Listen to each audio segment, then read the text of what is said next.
pas sûr. L'animisme, c'est pas de la croyance, c'est le savoir. Donc, il n'y a même pas d'affaire de croyance. Je ne peux pas croire à ces croyances, je ne peux pas les accepter parce que quand je les entends parler de Dieu, celui qu'on pourrait appeler ici Dieu, toujours Dieu entre guillemets, pour qu'on se comprenne quoi. J'ai l'impression qu'on n'a pas les mêmes dieux. Pourtant, nous le savons tous qu'il n'y a que 7.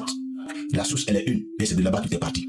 Quand je les entends parler, j'ai l'impression que ce Dieu, c'est un être humain qui se trompe, qui se rectifie, qui passe par des trucs, Qui n'est pas parfait. qui n'est pas parfait. Voilà, il amène ça, il voit que ça ne marche pas, après il amène autre chose. Non, cette source, elle est parfaite. Je ne peux pas croire à ces religions-là qui me disent que Dieu qui m'a créé et qui a tout créé, qui a créé le Satan, et que le Satan te désoriente et il te brûle pour ça. Pourtant, c'est lui qui a créé le Satan. Selon eux, hein, voilà. Je sais que je dis, c'est lui, dans leur logique, c'est lui qui a créé le Satan. Mais quand il crée le Satan, il ne savait pas que le Satan allait le désobéir. S'il le savait, pourquoi il n'a pas rectifié ça là? S'il ne l'a pas rectifié, c'est parce qu'il le voulait. Alors s'il le voulait, Et c'est très clair, hein? Mais quand tu parles, les gens vont dire que c'est toi qui n'as pas compris. Dès que tu commences à utiliser ton cerveau, ils vont dire que tu n'as pas compris. Moi, je suis quelqu'un de très spirituel. Je suis très, très spirituel dans ma vie.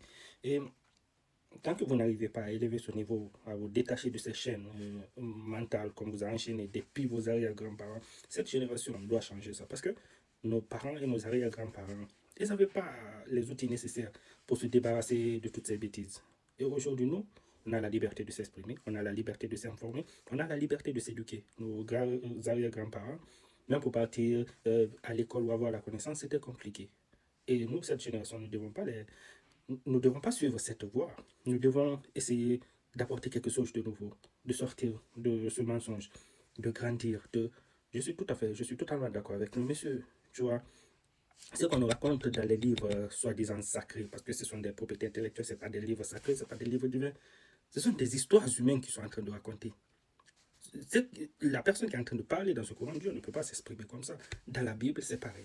Et essayer d'aller à la recherche de l'information et de la connaissance, c'est très important.